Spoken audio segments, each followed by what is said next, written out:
इसमें मैं आपको बताऊंगा कि आखिरकार इंजन के कितने पार्ट्स होते हैं। तो आप लोगों के भी मन में ये तो आया ही होगा कि आखिरकार इंजन जो हमारा बना हुआ होता है वो कितने पार्ट से मिलकर के बना हुआ होता है। तो देखिए, जो इंजन होता है ये बना तो बहुत सारे पार्ट से मिलकर के बना हुआ होता है, लेकिन उसमें से जो मेन पार्ट्स होते हैं जिनके बिना हम उसे इंजन बोल ही नहीं सकते हैं, हम उन पार्ट्स के बारे में आज आपको डिटेल में मैं आपको बताऊंगा।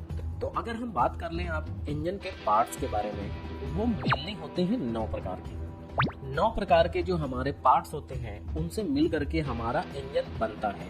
इसके अलावा और भी बहुत सारे छोटे छोटे पार्ट्स होते हैं, लेकिन मैंने क्या किया है, ये 9 पार्ट्स लिए हैं जिनके बिना आप किसी भी तरीके से इंजन नहीं बना सकते। इसमें जो पहला नंबर है वो है हमारा सिलेंडर ब्लॉक, सेकेंड है हमारा piston and piston ring, third connecting rod, fourth crankshaft, fifth crank case, 6 camshaft, 7 valve, 8 and 9 cooling water jacket and cylinder head. तो सबसे पहले हम बात करते हैं सिलेंडर ब्लॉक के बारे में। तो देखिए, जो यह सिलेंडर ब्लॉक होता है यह ढलवा लोहा यानी कि कास्ट आयरन का बना हुआ होता है।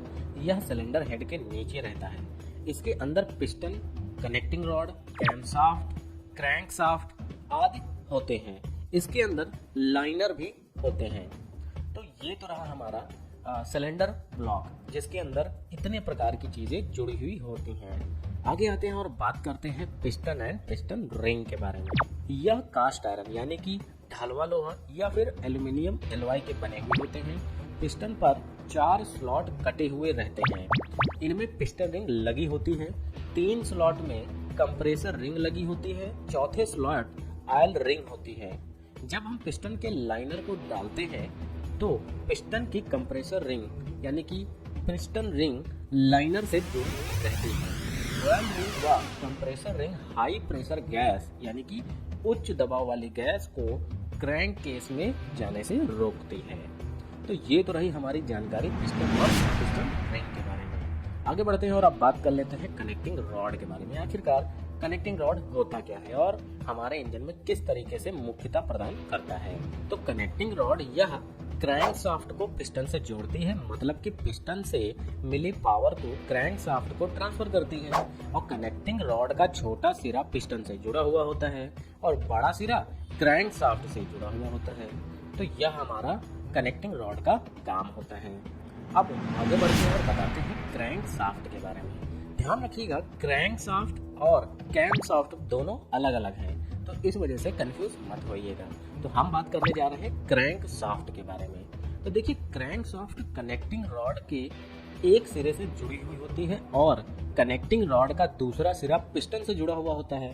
तो क्रैंकशाफ्ट में pin, wave, blessing, load, main bearing होते हैं और क्रैंक केस में जो बियरिंग होती है यह क्रैंकशाफ्ट को सपोर्ट करता है। और क्रैंकशाफ्ट के अगले सिरे पर nut, fan belt pulley, vibration damper लगा होता है और क्रैंकशाफ्ट के पिछले सिरे पर फ्लाई व्हील यानी कि गति चालक चक्र लगा हुआ होता है। तो ये तो रही हमारी क्रैंकशाफ्ट के बारे में जानकारी। आगे आते हैं और अब आपको बताते हैं कि क्रैंक केस में क्या क्या होता है। तो सिलेंडर ब्लॉक के निचले भाग को हम लोग क्रैंक केस कहते हैं। यह कैमशाफ्ट और क्रैंकशाफ्ट के हाउसिंग का काम करता है। यह कास्ट आयरन या फिर ढलवा लोहा या फिर एल्यूमिनियम का बना हुआ होता है। तो ये तो रहा क्रैंक केस के बारे में। आगे आते हैं और बताते हैं आपको कैमशाफ्ट के बारे में। कैमशाफ्ट का कार्य वाल्व को बंद करना और खोलना होता है।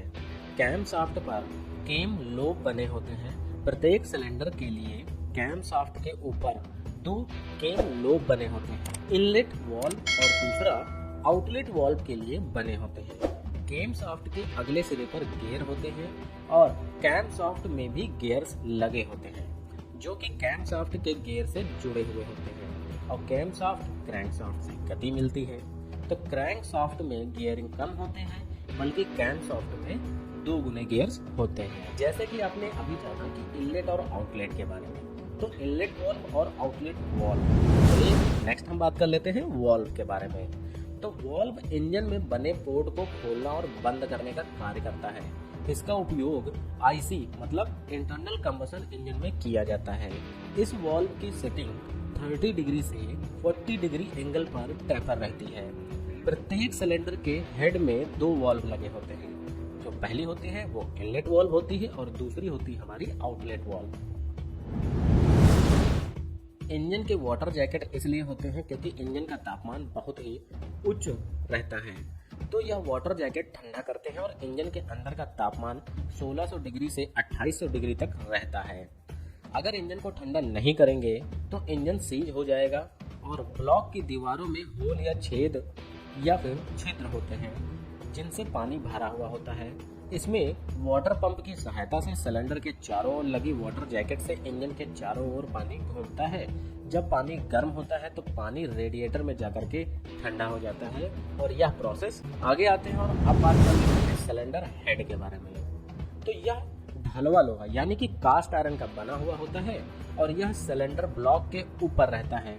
इसमें रॉकर आर्म, वाल्व और गैस्केट, एग्जॉस्ट मैनिफोल्ड आदि लगे होते हैं। तो उम्मीद करते हैं कि आपको यह जो 9 पार्ट्स हैं उनके बारे में अच्छे से जानकारी पता हो गई होगी। अगर आपको यह वीडियो पसंद आया तो हमारे चैनल को लाइक, शेयर और सब्सक्राइब जरूर करें।